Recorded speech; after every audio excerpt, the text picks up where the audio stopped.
Was there anything else that you think hurts people from the law of attraction and manifesting what they want? We talked about the neediness and coming from a place of lack.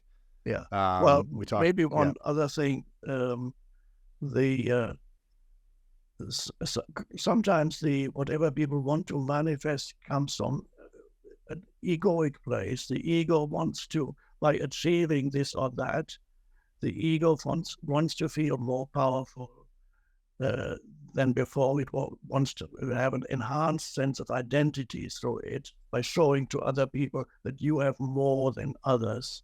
It wants to show its superiority. The ego always looks for superiority, and so that could be. Uh, uh, you may still get what you want, but your power will be greatly diminished if it's an egoic endeavor. But even with an egoic endeavor, sometimes even that it could still work with hard work and determination. You might get it, but it won't make you happy. When you get it, you very quickly you will feel needy again. interesting. So Why is that? Why do you think? Why do? I'm sure you know a lot of very famous rich billionaires and people with lots of money who are still suffering and aren't happy inside once they got the thing they wanted. Why is it that people suffer and struggle when they have lots of money and have the big homes? Why this is still not enough? Yes, well, to the ego, it's never enough. To the ego, nothing, because the ego is a sense of lack, sense of not good enough, not enough yet. So it's never enough for the ego. And if you have everything that the world tells you, you really should be happy now because you've got, and I've met people like that, they've got money, huge amounts of money, they've got fame and recognition and the private jet, and they've got, can do anything, go anywhere at any moment.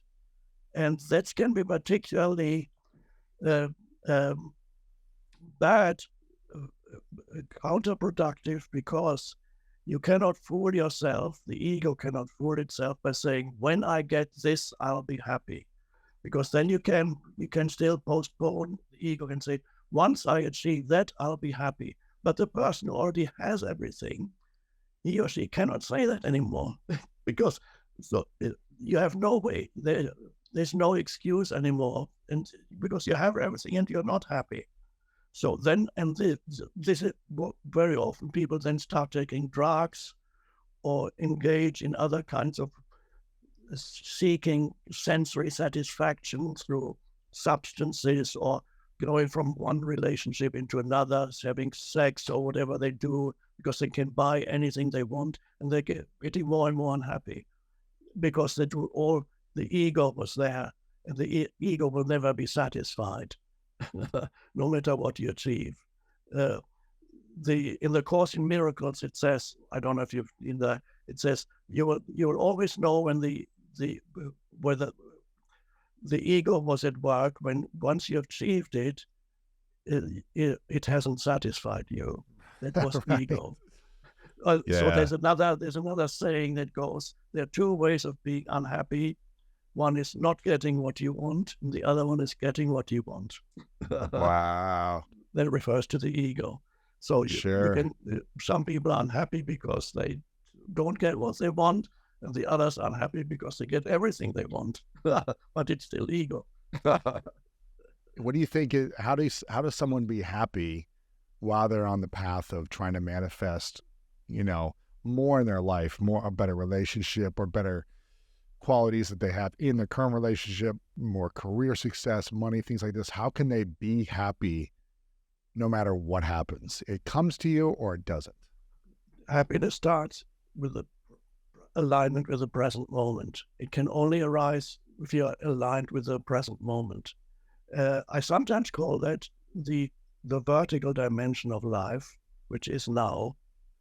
And then there's a horizontal dimension of life, is where it's past and future, and you have a goal you're working towards. That's fine.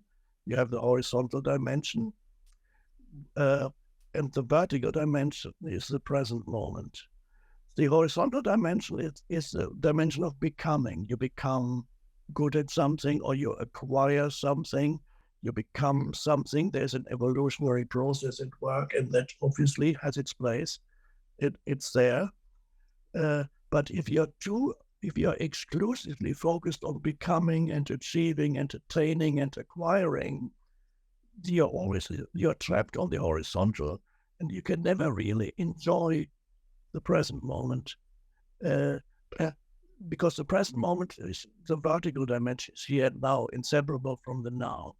The cross, the symbol of the cross, one could interpret as, which is an ancient, it even predates Christianity.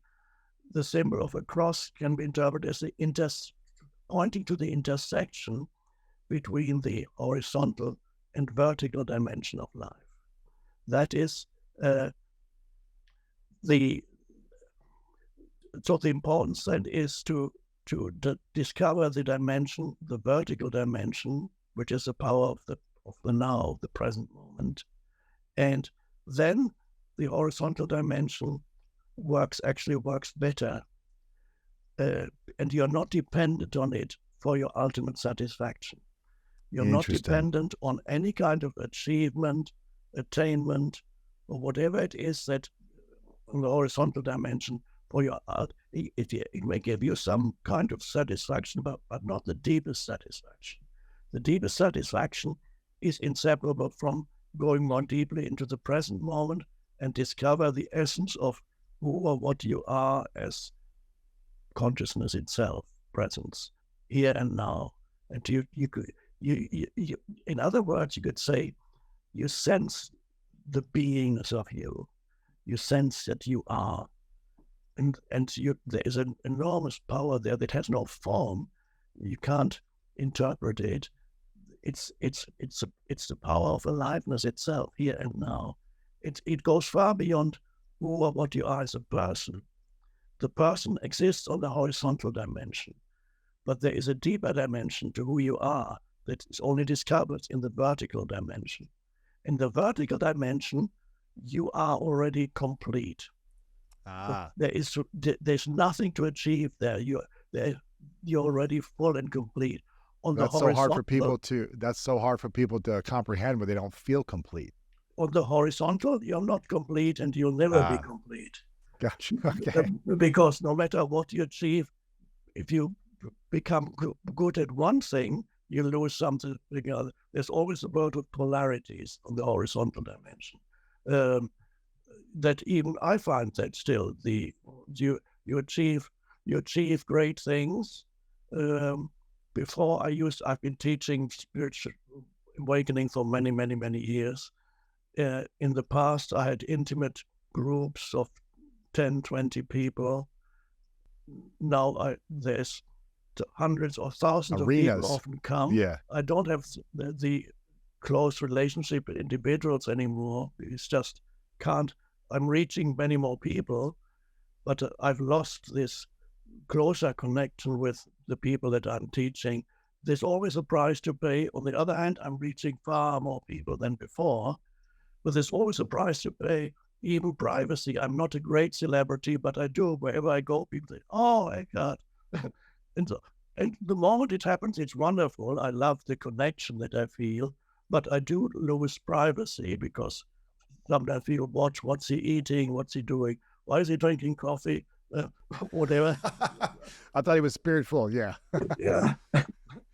So you lose something. On the horizontal, there's always gain and loss, the world of polarities, and the becoming dimension. You become, again, has a positive and a negative side. On the one hand, you can become stronger as you grow up. You can become more knowledgeable. You become wealthier, but eventually the becoming becomes negative, because then your body becomes weaker because you get old.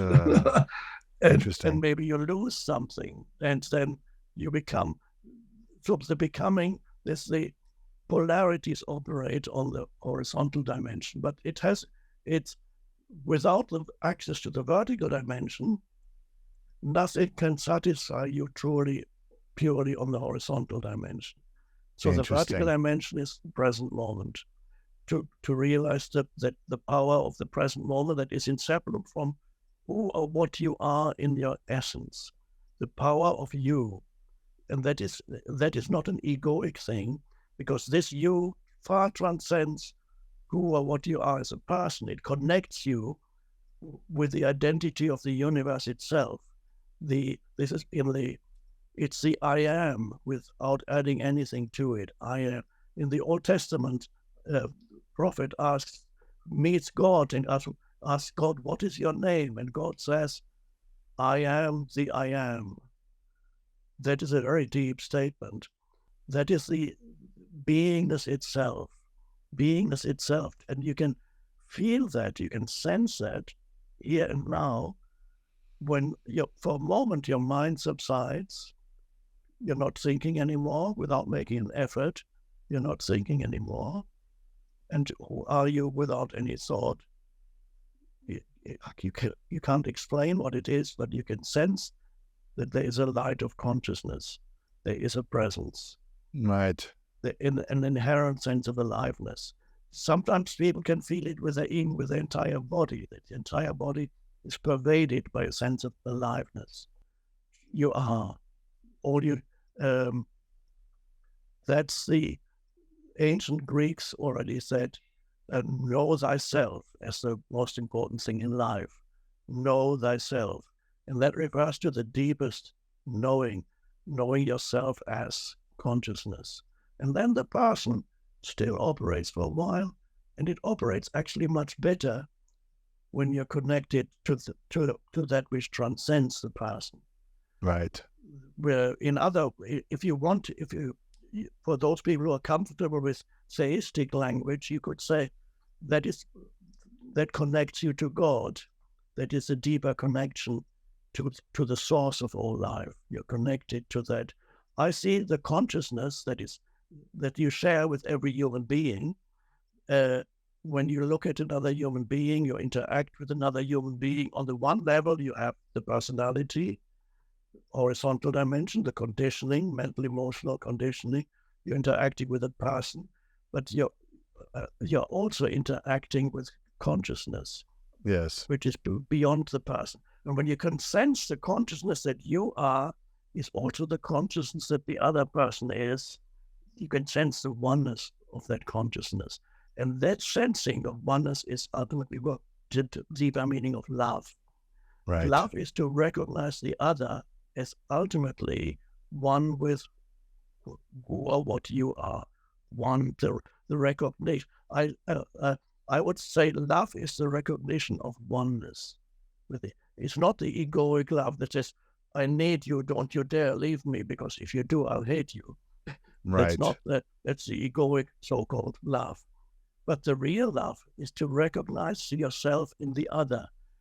But in order to do that, you need to first recognize yourself in yourself beyond the person. So, and that connects you with other humans in a very different way. This sense of connectedness that you then have. Yes. It's the word for it. One could use this.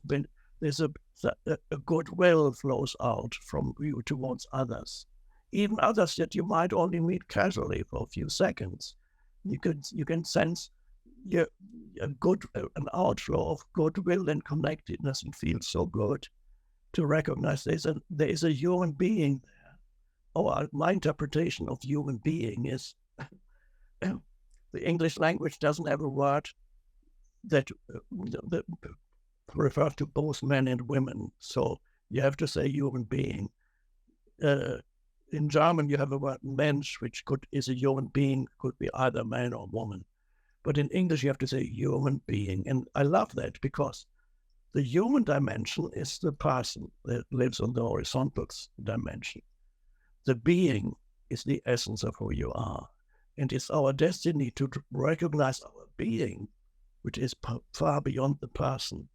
And then you become, this is the human, and this is the being.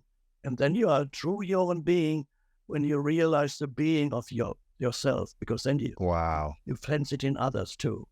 and then you can love others. That's the beauty of it. You mentioned love just now. I'm curious about you. When do you feel the most loved? When you're going about your day, when do you feel the most loved personally? I don't differentiate between loving and being loved. It's all one. So I feel that the connection is there the moment I interact with somebody. There is that connectedness, and sometimes people respond, something within them responds back, and then you get the same energy back. They may not know why. Let's say you're in a restaurant, and I'm in a restaurant and I'm ordering. The waitress comes, and so you have, on the one hand, on the human level, you are the guest or the client in the restaurant, and this person is the server. That's on the human level. You have your identity, but is that all there is? No. There is the server is this is only a temporary function. It's not the real identity of this human being. And I'm not, my identity is not to be a client or guest of this restaurant. Right. It's a temporary thing. So am I able to recognize the being in this human? The human is the server, but behind that there's a being. And when I look at this person, and there's a really, let's see if I can describe it, how I experience it. There's this, while the person talks to me, there's a still presence. I listen through the still presence. In that still presence, I can sense beyond the human, the beingness of the other also. I can sense their beingness. And that is the connection. And then it sometimes happens that they can feel something, they feel acknowledged in their beingness. They may not be able to interpret that, or they may misinterpret without you saying anything. No, yeah. Nothing to say. And so usually it means that they like you. They feel attracted to you. They love you as a person, and they like to be in your presence. There's a positive response. And that is, one could say, that is love coming back at you. So you send it out, and you don't always get it back. Sometimes the person may be so deeply trapped in their ego that nothing much gets through, and that's fine. That's where they're at the moment. But it still feels good to feel this emanation. But very often, when the emanation is reflected and then comes back, and then you feel loved too. Of course, usually the other person doesn't understand it at a deeper level, doesn't understand that what they love in you is not the person, it's something deeper, and that connects both of you. So I feel it's always, the process is always mutual. I feel even when you love a flower, even the flower, there's a certain, this might sound a little mystical, but there's a certain response that you get. The way I should put it, sometimes when I recognize and appreciate the beauty of a tree or a flower, this is similar, because even the flower of the tree is a manifestation of consciousness at a different vibrational frequency from a human.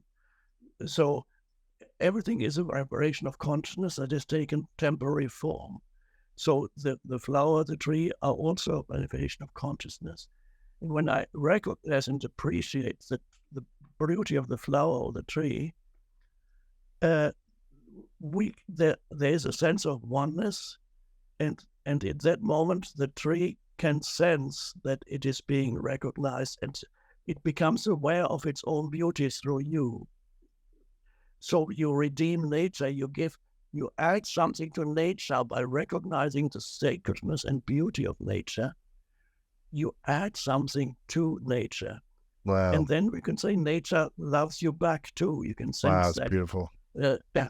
So I sometimes recommend people should go go to a tree and allow the tree to teach you stillness, because the tree is there. It's deeply rooted in the earth and its branches, and it's very still. It might have been there for 100 years, 200 years. It's still. You approach it, and nature can teach you, anything in nature can teach you that the stillness, connect you with the dimension that's beyond egoic consciousness. Ask yourself, how would I experience this situation if I did not add any interpretation or any thought to it? How would I experience this moment if I didn't add any thought to it, if I did not interpret it in any way, if I just allowed this to be as it is without